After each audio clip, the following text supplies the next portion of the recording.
All right, we're live. Grapple TV interview podcast. We're out in the middle of the ocean. I'm here with Lucas Lapre and Nathalie De Jesus we, from no, no, we're from you're Checkmate. from Checknet. Also Yes. Natalie Ribeiro and Yes. Lucas Leche. I Yes. got it right. It's not Mhm. too hard. Can you put the microphone a little bit closer to you? Oh yes. Just Like this. yeah, that's good. Good. Let me see you talk some more. Yeah, yeah. Kenny, can you hear I can me? hear you good. Okay. So we're out in the middle of the ocean. We're on a gondola and we're going through Long Beach. And we got our gondolier. His name is Owen. Owen, you can say hi, but they're not going to hear you. Hello. That was Owen. So you guys got to tell us how you got into jiu-jitsu. First with you, Lucas. How'd you get into jiu-jitsu? Oh, so I was like 12 years old and junior high school, and we always, as a boy, we always want to challenge, see who does the best martial arts. So I used to like Bruce Lee, Kung Fu. So I asked my dad to sign up in one Kung Fu academy, and then have other guys from my school from the same class. Then they were training Brazilian Jiu-Jitsu already with Ryan Grace, and on the lunch break we kind of did like a little 5 minutes fight, and they take me down and armbar me. So after that I was like, yeah, that's when I was introducing for jiu-jitsu and I started training with them. You started training with High and Gracie. Yes, I started So training what? with Gracie School, yeah. It was just called High and Gracie at that time. Yeah, it was High and Grace School, Grace São Paulo. Now they still have their teams, very big team in São Paulo. Grace São Paulo is leading now by uh, uh, I, como que é o nome? Celcinho, yeah, Celcinho is leading by Celcinho now. So yeah, but I used to train there when I was like 12, 13 years old. So that's how you got started. That's how I got started. I was introducing on the hard way. And after they showed me the tapes from UFC, and my own friends showed me, oh, Lucas, you have to check it out. This is much better than Kung Fu. And, all the Jiu-Jitsu marketing also, from the UFC tapes. That's what's changed a lot of people about what martial arts they should put their kids, or what martial arts they should sign up for. Do you have any brothers or sisters? Yes. And did they train or? I have I have two, three brothers. They trained before, but they never keep going to achieve the black belts or something like that. They stop on the blue, purple belt. Yeah, but a lot of people, they in jiu-jitsu, they train, especially in São Paulo. Like they training, but not sometimes they want to be a jiu-jitsu fighter, but they train it for maybe 2 3 years on their life. So a lot of people know a little bit. It's like wrestling here, even when you are not college wrestling, but you did your high school wrestling for 2 3 years. So have a lot of. It's very common that in Brazil.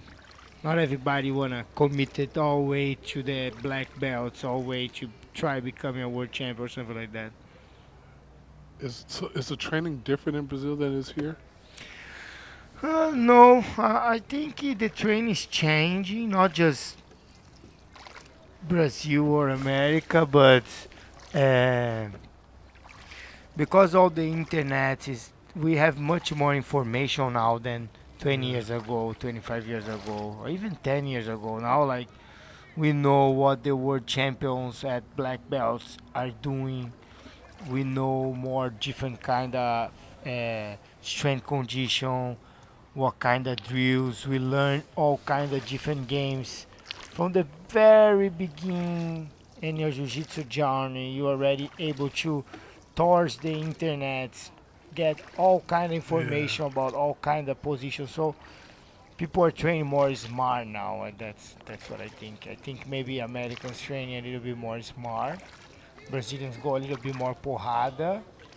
I feel like now is try getting a balance between what is If it's too much porrada, sometimes you get hurt. But if you never porrada, also too much, just technical, you don't know how you react in the real deal, I guess. So I think now people are getting a balance, not just porrada, not just technical, like a mix. So when the kids took you out, it was at lunchtime, you said, and they showed you jujitsu. Yeah, we do that like that little challenge. Okay, okay, they're gonna try my kung fu against your What, jiu-jitsu or what, what was karate. your martial art at that time? Kung fu. You were doing kung fu. Yes, You were yes. Bruce Lee. I Hey, he was like the guy then I thought like was the tough guy, like I'm coming from that generation that we believe Bruce Lee was the guy on martial arts, So no, we're nothing better than learning his style and kung fu and all that. Me But too. then the jiu-jitsu come in and I come from that era too. I used to train at the IMB Academy, and Dan Inosanto and Richard Castillo used to teach Bruce Lee how to use the sticks and knives and stuff. yes, So when we're now entering the place where everybody comes to take a tour or they come to see the Christmas lights. So Oh, hopefully nice. Natalie won't be distracted. Oh, sorry. Natalie, Yeah. no, no, no, no. I just joking. That's part of why we're here. You get to enjoy the lights and stuff. How did you start jujitsu? Well, I started when I was around about, I don't know, 8, 9 years old, probably 7. My family, my dad, my mom, they used to do jiu-jitsu. My mom started Really? first, yeah. That's awesome. My mom started first she started before my dad, but she stopped before him. But I started because of them. And my mom, I used to train more with my mom at her gym, at the gym she used to train because I used to live with her. And then when I was getting older, when I started uh, being going 1 week with my mom, 1 week with my father, then I started training more with him at the gym. He trains because it was more for competitions and more there was more training, and then I moved also. So yeah, I started because of them, my family. Now And my dad is a black belt and my mom stopped as a blue belt. so what school was this? Berengue Jiu-Jitsu. Very. Actually, I moved a lot when I was a kid, so I used to train in a lot of different gyms. But when I started like training for competition, was for was for Berengue Jiu-Jitsu. Bearing Jiu-Jitsu is what team is that? It's the only Berengue Jiu-Jitsu is from the master Flavio Berengue, and his son now is a master. Now no, but he was a master long time. Silvio Berengue. So the gondolier was just singing. Owen, are you going to be singing to us? I will not be singing. Owen will not be singing to us. I'm very disappointed, Owen. I got you guys a little bit of singing already, so Thank make you. up for it. We appreciate that, Owen. Yeah, that was good. So how many different schools did you I move around to? was a lot. I used to train. I trained before. I trained once in fight. It's a Brazilian. I don't think they have a gym here in United States, but in fight. I don't know. There was a lot. I think Carson Grace, one of the professors on the time I used to train younger when I was younger, and oh yeah, and my dad he used to have como é que eu falo projeto social? uh, social program, Yeah, like a social program in Brazil. So I used to train there a social lot. project. Project.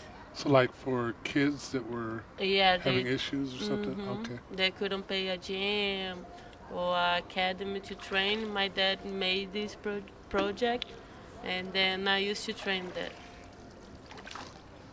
So Lucas, going back to you, how did you end up at or I'm sorry, Wow. you left high in school at one point. And I was very young, so at one point I was not having too much interest in jiu-jitsu anymore. I was skating, boarding, party, all that. So later on in my life, maybe I know I stopped 1 year and a half, 2 years when I was 15, 16. So later on in life, my mom started me asking me to, oh, why you don't go back to train jiu-jitsu? He was doing good. It was good for you. She was a little bit worried. No, staying too long, too much on the streets, skating, boarding, getting in trouble. What kind of trouble were you getting No, into? no, no, nothing serious, but skating board, the one fight you here and there, come But back you know a little drunk. jujitsu now, so Huh? you know a little jujitsu now, so I knew a lot of you were jiu-jitsu, but dangerous. no, it was more like young kids think we are tough, skating, boarding, How old were you at the time? partying. I was like 15, 16. But then by the time I was 17, I joined the academy again, and then a professor Matias and Yamazaki both. Yamazaki from Yamazaki Academy. Yeah, yeah. Huh. I used to compete for that team. They both had a team together. Attitude, the name of the team. But then my professor, he kind of stopped teaching. He started doing movies and all that. And all his students moved to Leo Academy. So it was like almost 30 people moving to Leo's Academy. What was the Leo's Academy called at the time? He didn't have, it was like a fitness academy and he was teaching there, but he was part of the Braz already. He was just when he left Alliance. So, yes, and then when I met Leo, that's when I really started, concentrate my training and competing. He was taking me to Rio de Janeiro to compete in the Brazilian Nationals, the World Championship, and eventually we went to California. We come here to compete when I was a purple belt, Pan Ams. How old were you at the time? At that time I was in 2004, so I'm probably maybe 19, 20. Your first time in the United States? I was in the United States before when I was very young, with my family, but not because jiu-jitsu, just holidays. Oh wow, Did that's you, so. did you go to Disneyland? I went to Did you like Disneyland, Disneyland? You like Disneyland? New York, No, do you like Colorado. Yes, I like. You have to like Disneyland if you want to become a citizen. Yeah, It's I just like. required to be a citizen. But we went to Disney World in Florida. Okay, that's too big. Yeah, That's huge. I've Take never- like 5 days yeah. to go through Oh there. wow. Yeah, it's Yeah. huge. So then you go to Leo's. You like it at Leo's. It's still Braza. Yeah, the Oh, Matias that's a school. bonito, sim. I was one of the only ones. Me and two more guys. We were the only ones to actually competing every month, take serious. Like try becoming champions. So cute. And then when I went to Leo's, Leo was like, more about competition. His team was about getting there, competing the Brazilian Nationals, competing the World Championship. And so I see more people like me that with the same goal. So I really like about. Oh, you wanted to compete. Yes, at that time I already know that I wanna compete. Already was competing when I was with Matias, and then when I went to Leo, they just helped me even more. To have that goal in my mind to become a world champion. Is your game anything like Leo's, or did you develop your own? We have different games, of course, but I mean, a lot of my game I learned from him, and a lot of his special, like he was my coach. Of course, jiu-jitsu we learning from everywhere. I used to train with Robert Drasdale a lot, with Galvão, Damian Maia. Like we were all trained together. And how's everybody know? Like we always learn some position from other people than just your professional. But Leo helping me a lot, especially how I teach. I learned him how to do a seminar, how to teach, and I feel like my top game is I try, do what he does. So let's go back to Natalie. Hi. Hi. So when did you come to the United States? Well, the first time I came was 2013, but it was with family. Actually, I came to live my brother here. He went to Atos to train for 5 months. Your brother? Yeah, I didn't even know you had a brother. I have 7. No, Yes. I mean 8. You have 8 brothers? No, I don't know. I have a lot of Used to- siblings. She has a lot of siblings. Yeah, I have a lot of siblings. A lot of Anyways, we came in 2013 to leave my brother here to train and study here for 5 months, and then the next time I came was 2015 to compete the Pan Ams and World Championship in 2015, and then I don't know, I found the opportunity to stay here and here, yeah. And you like it here? Oh yes, I do. You don't want to go back? No. What do you like about here? Huh? What do you like about here? I like everything. I don't know. I think it's where I'm supposed to be. It's where I'm meant to live. You know. Yeah? Yeah. I like here. Do you like the tournaments that are here? Oh yes, I do. I like the training here. I think here I have more focus for jiu-jitsu. In Brazil, we have a lot of things to distract us. Like Here, what- have like what? more focus. Like what distracts you in Brazil? I used to go. I used to skip training to go to the beach or to hang out with friends. You were skateboarding and getting into fights? No, Oh, that's just Lucas. I That's just okay. Lucas. Yeah, I'm not that type of person. You're going to the that- beach and Yes. beating up girls.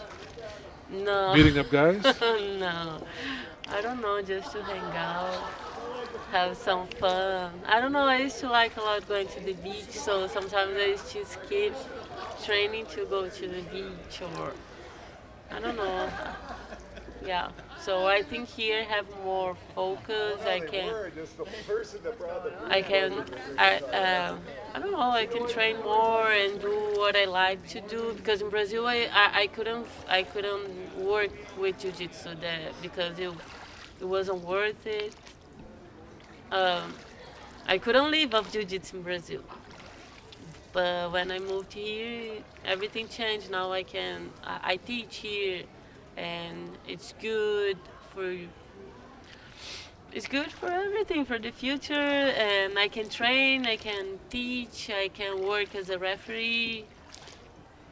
Anyways, yeah. You were a brown belt when you moved here? No, I was a purple You were a belt. purple belt. Yeah. And you got your brown belt from...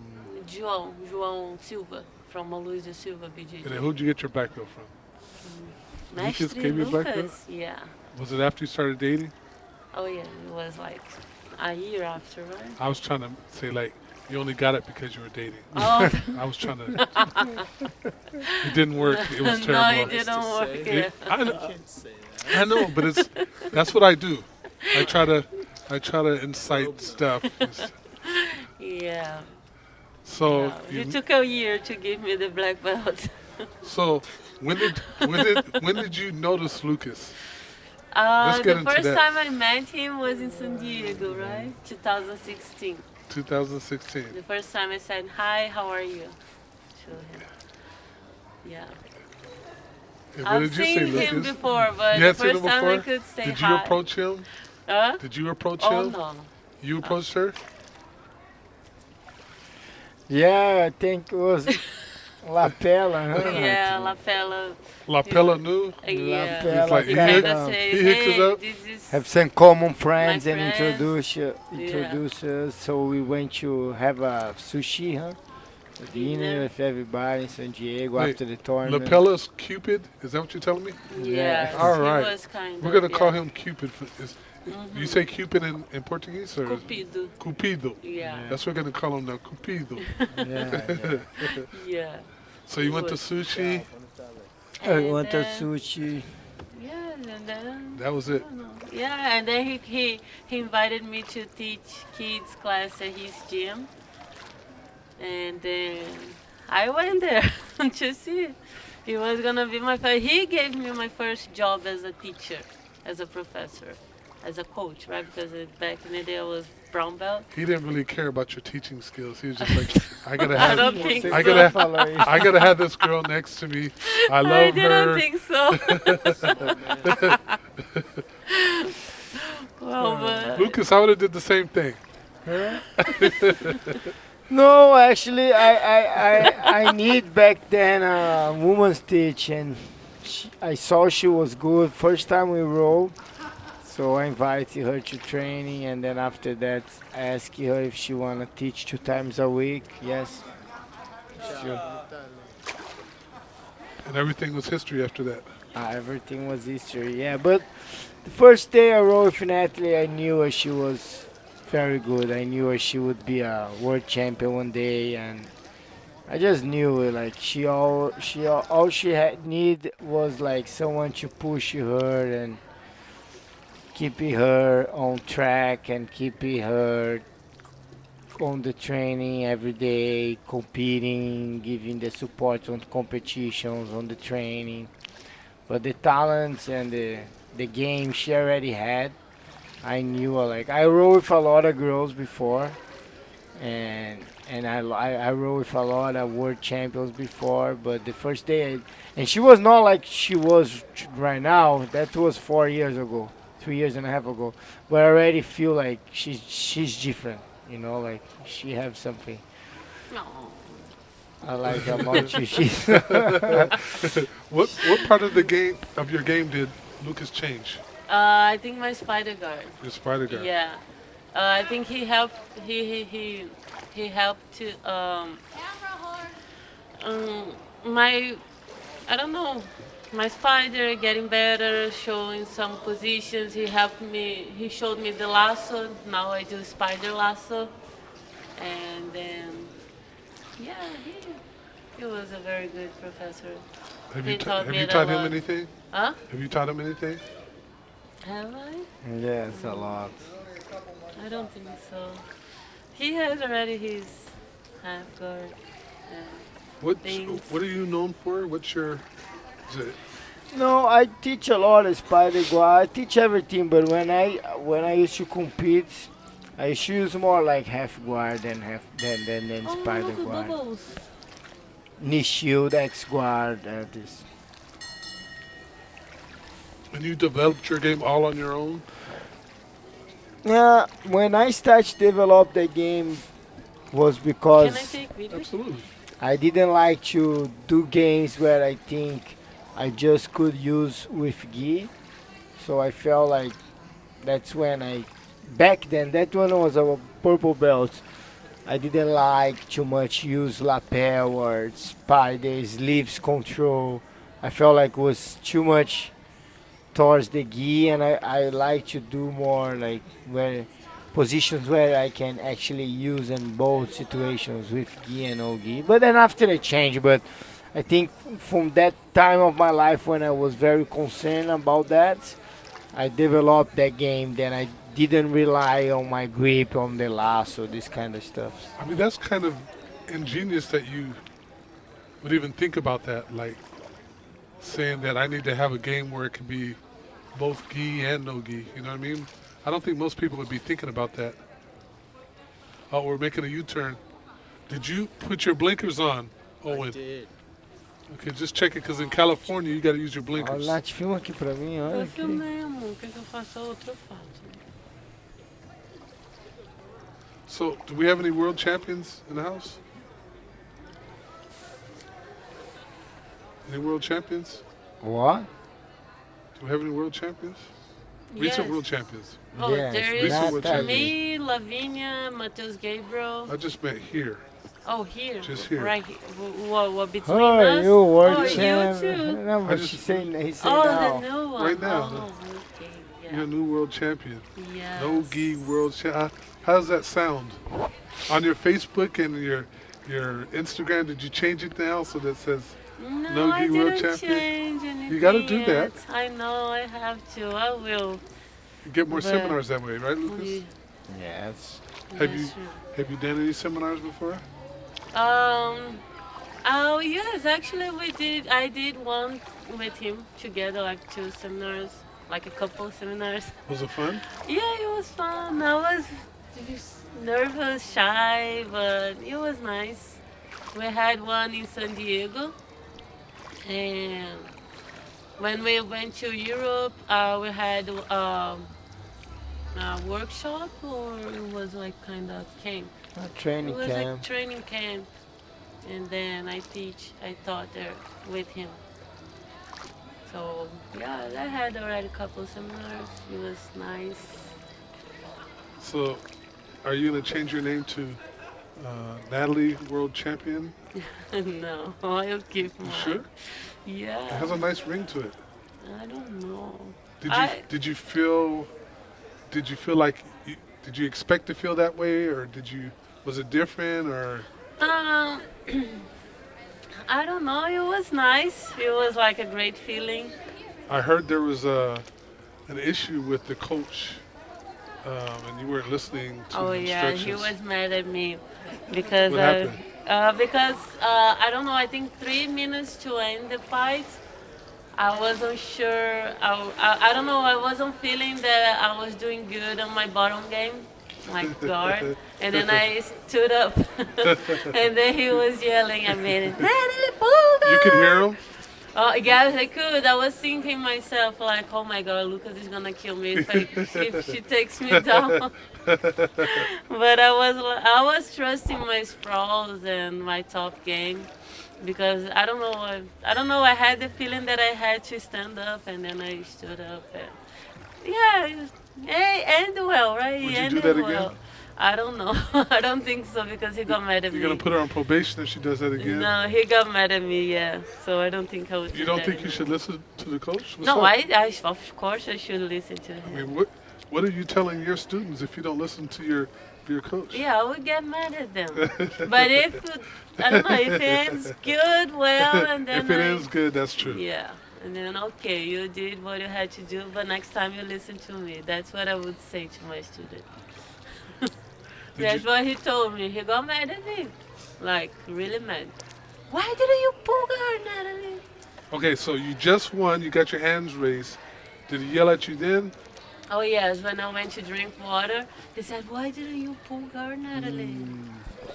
Why? Why did you stand up?" You were in the Nathalie?" moment, right? You had to get it out. No, but I mean, it's very common. Sometimes, we as a coach, we see the picture from outside, but when you're competing, you are the one that actually feel what's going on. And she told me that she was not feeling comfortable. She was winning the match, and in my view, like, cause I know her guard, how good her guard is. So I mean, like, I know she's good on takedown shoot, but I mean, my idea was like she gave a little bit more opportunity to the girl because the girl was good on takedown shoot, but I think she would never pass Nathalie guard. And because it was a world championship final, I feel like if she was playing guard, it was less risk than she lose the match. Sure. But she have the feeling, so maybe, who knows? Maybe if she didn't stood up, maybe the girl would pass her guard or get her back. So that's what I mean. Like, you coach, you give the person like, oh, do that, do this. But once you inside the fight, you are the only one that know and have the feeling that what's going on. So it was good. That works well. So. So what are we aiming for next? Pan Am's? I'm going to Europeans? European, yeah. I'm gonna try the Are European. you gonna be there, Lucas? Are you gonna listen to Lucas? Yes, I'm. You sure? Yes. Okay. We're gonna check in with you after the Europeans and see. Okay. Yeah. No. This time I will listen to. I'm assuming the Worlds is the most important one to win, right? Yeah, it's very important. So- Yeah, it's the most important. Tell me in order, what's the most important one to win? So it's Worlds first, What's next I for don't know. Natalie? I don't know. The word no gi for me is very important, so I'm very happy that I Can check was that able off. to, yeah. And then, so I have already the word no gi. Then I wanted, of course, to win the words with gi and Brazilian nationals, Pan Ams, and Europeans. Yeah. You have any aspirations of going to ADCC? Oh, I don't know. I don't know. I don't like your hooks. It's dangerous. I don't know. Yeah, of course. If I'm able to get to Brazilian trials and be able to win, of course I will. I would be very happy to compete the AGCC. Lucas, how do you feel about heel hooks? Oh, I used to when I start training jiu-jitsu and when we used to train in Daldegui, we always use heel hooks. I think that that scary that Nathalie talk about that coming from when IBJJ starts do it no gi tournaments because back then before 2017 the end of 2017 was the first world championship no gi for IBJJF. Before that IBJJF have no gi tournaments, not here, not in Brazil, no, they didn't have anywhere. And almost all no gi tournaments then we used to compete. Heel hook was allowed. So ADCC was the most common of all tournaments every 2 years. So, But I think after they create the no-gi tournaments and they say, okay, you cannot use heel hook. So that's when I think a lot of Brazilians and a lot of people, not just Brazilian, but a lot of people then always train to compete IBJJ tournaments. That's when they stop to learn and to train in heel hooks, and then you put that in a period of 10, 12 years. Now we have people like Nathalie. Oh, I don't know. I'm scared. They think heel hook is like oh that big. Like for me, it's the same thing than a omoplata or a toho. If you don't tap, you're gonna get hurt. If you tap, you'll be fine. But I think the IBJJ should allow heel hook for no gi tournaments for brown and black belt. I think they would it would be much better because then everybody gonna start train that again. Everybody then compete IBJJ only tournaments. That's most people in Brazil. That's what I talk about. Most people in Brazil now, when they train it out the gi, they don't use heel hooks because the IBJJ tournament it's illegal heel hook. So mm, they don't wanna train something that they can't use on the tournament.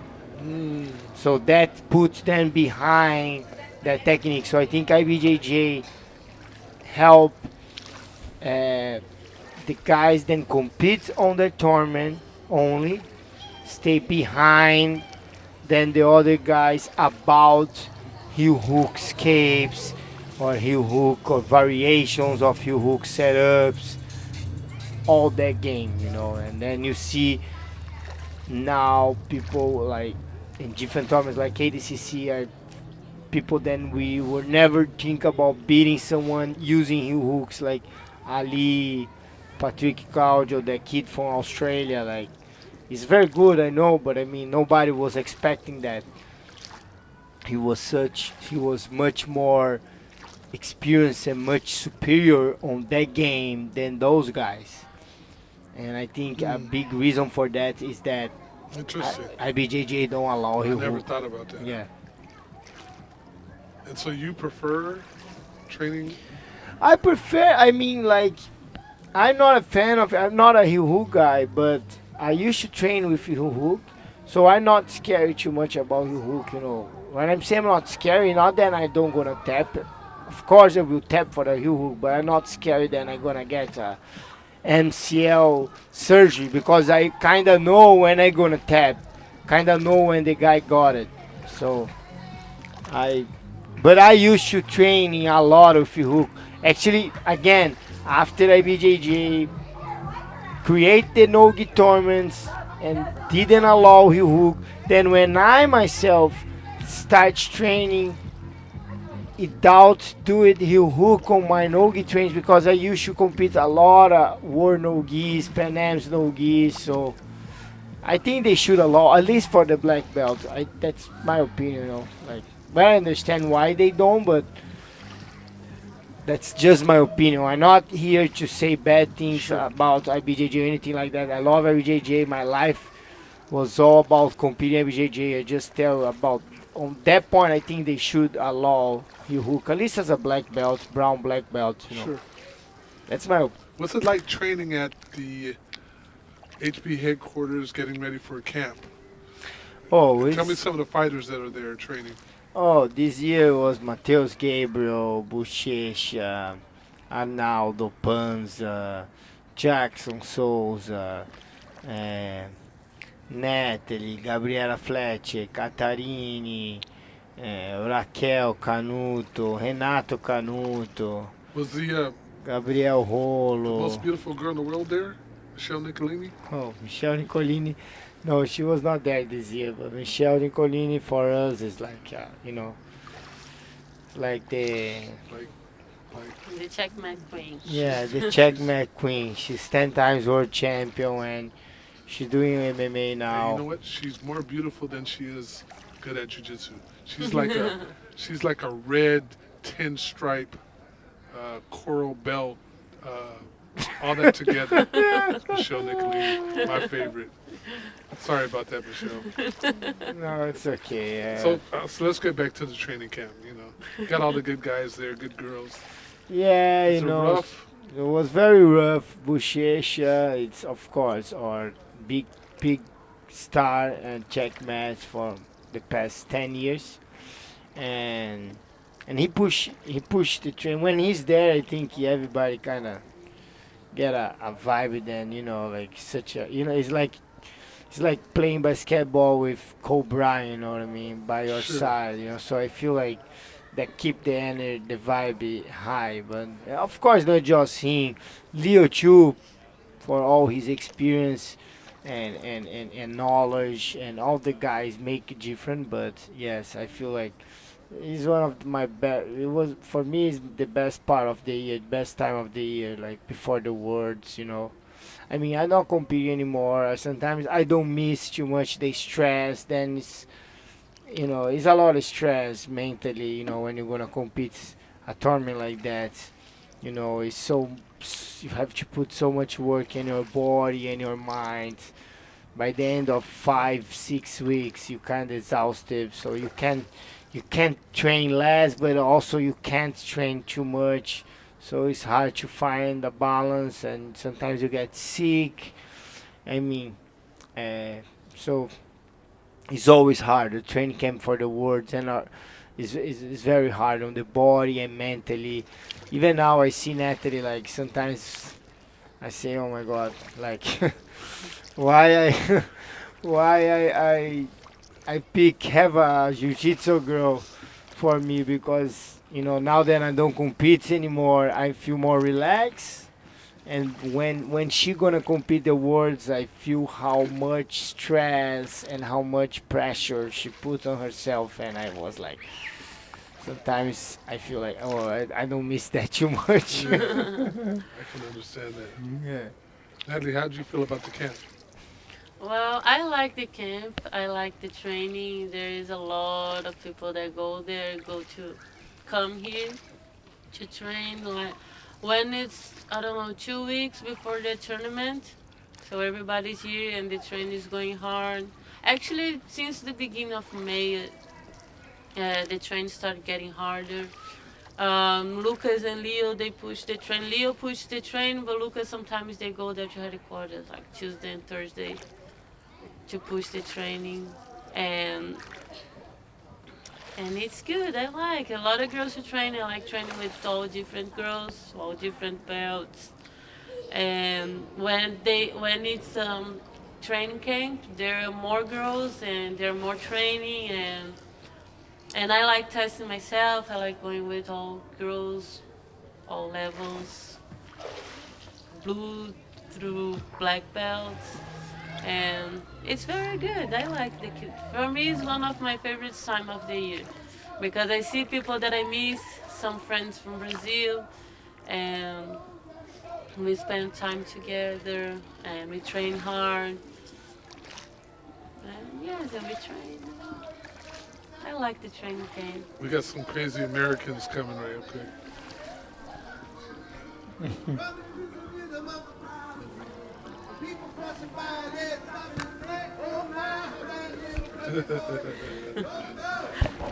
Go, Johnny, go, go. You don't know that song? You know that song? Of course. Oh, okay. What's Yeah. your What's your favorite song? From Christmas? Of Okay, Christmas. Sure, give me a Christmas one. I don't know, the Jingle Bells. You like the Jingle Bells? Yes, and the Mariah Carey one. All I want for Christmas is. Yeah, this one I like too. Luke, is that your favorite song too? No. I didn't think he was gonna say yeah to that one. What kind of music do you listen to? I'm all type of music. I can listen to every kind of music. What about you, Lucas? Oh, me too. I like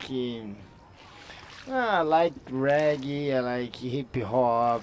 I like He likes heavy the OG, metal. OG hip hop.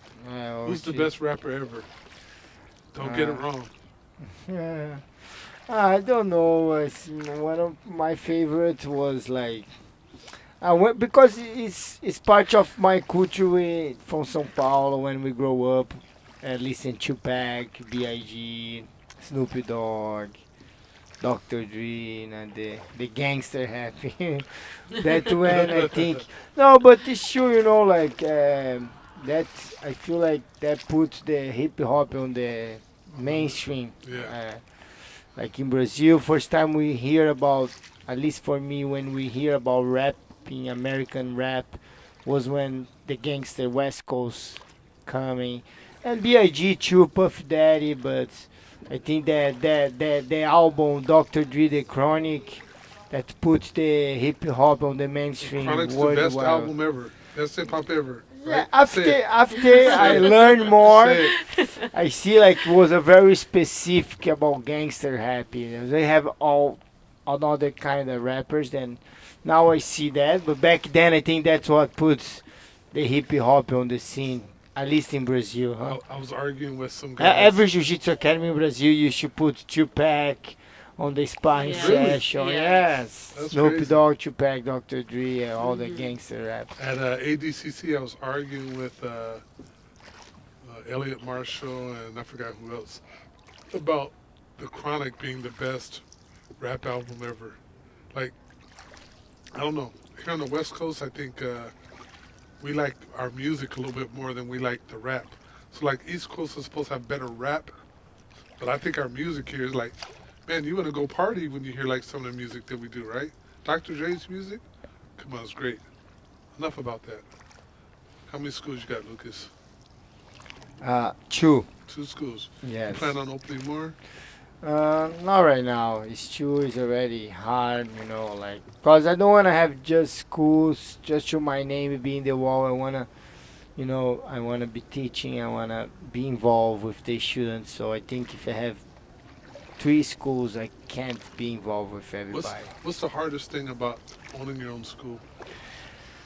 The hard thing is to separate friendship from business, because and also like students with clients because it's a service, so it's a business, so you have a client, a service and a client, but also because it's a teaching and student situation, the relationship sometimes can be confused, for both parts, for me and for the students. Like okay, when it's time to separate, when it's time to be the professor, when it's time to be the friend, when it's time to be, just like serving scene, like. Did you ask do a Leo for service. advice? in those Yes, areas? a long time ago, before we coming to America, Leo told me a little bit about, like, if you wanna, because back then we didn't make jiu-jitsu money by fighting like now. Now the new generation, not just the new but the old, the last generation and the new generation already was able to make more money just by sponsorship like Bochecha, Leandro Lo, Rodolfo, and then all this generation now with super fights, all these shows, so It's you make crazy, more isn't it? money. Isn't it Yes, crazy? you make more money just fighting. Back then was you don't make money fight, you make money teaching, like, so Leo was telling me like, oh Lucas, you have to learn to sell your jiu-jitsu. Like if you want to live off jiu-jitsu, it's not just about training hard and competing. You have to learn how to talk to people and to teach them and be a professor is a little bit different than be athlete. And yes, but of course we make a lot of mistakes, and then we start to figure something, that you are not figuring before about how you're treating people, like that. How you separate. Like I want to be friends with my students, but sometimes if you choose, I don't know. That's I think is the harder part, like separate, because sometimes you also have to run the business, pay the bills, everything. So I got the answer for you. yeah, Make Natalie the bad guy. No. yeah. But Yeah. she's not a bad. She's She can change. You yeah. can do it, Natalie. I'll try. You could be the bad guy, and you'd be like, "Oh, I'd love to take you out to dinner, but Natalie, she's the boss. She says no fraternizing with the students, right? Yeah. She'll be the bad guy." Okay. You see. I'll be Yeah. the bad guy. But I think now it's easier also. Like we have more examples. We have more people to see, or like you say, Jean Jacques, how he had so much success, or this guy, why he was so good and why he doesn't have the academy as big as this guy here. What's going on? So I feel like everybody now, not it's not easier, but you kinda know how to do stuff, like, oh, how we gonna open. It's not like, oh, just open a school and start to be all crazy, pushing a hard training, competition training like back in Brazil. You don't gonna have students, So, yeah. I just took the worst picture of myself. It's terrible. Do you want me to take a picture? Doesn't look that bad. It looks terrible. No, don't take. Oh my goodness. I'm definitely not posting this one. Anyways, we're getting close to the dock here. I have a few sponsors. I want to thank Road Dog Kimonos and Black Belt Images sponsors. You got any? Yes, I just want to thank you for Moya and Hookah for all the support for these past years, and that's it. Natalie. Yeah, I want to thank Breakpoint, BGGTs, and Muscle Hammer for the support, for the clothing, and yes, thank you guys. How do they find you guys? Um, What's your Instagram? my Instagram is Tataw Ribeiro. Well, it's my last name. And my Ribeiro. one, Lucas Leite, BJJ. Lucas Leche BJJ? Yes. That's pretty simple. Simple. Yeah, right. I should get a simple name. Can we get a Merry Christmas from the two of you? Yes, Merry Christmas, everybody. Merry Christmas, guys. Everybody, Happy holidays. keep training, Always believe yourself. And That's it. believe in Owen. Owen, our Yes, our thank you, gondolier, Owen. Owen, Thank you, It was a very Owen. good- who's going to show up to For the train jiu-jitsu ride. at Lucas. At Checkmate. Checkmate headquarters. He's going to ask for Leo. And then you're going to say, Leo, Lucas said you're going to take care of me. And you're going to get some free training in for one day. Yeah. And then you're going to One decide. beat down. One beat down. One beat down for free. All right, we're going to end it Appreciate there. you.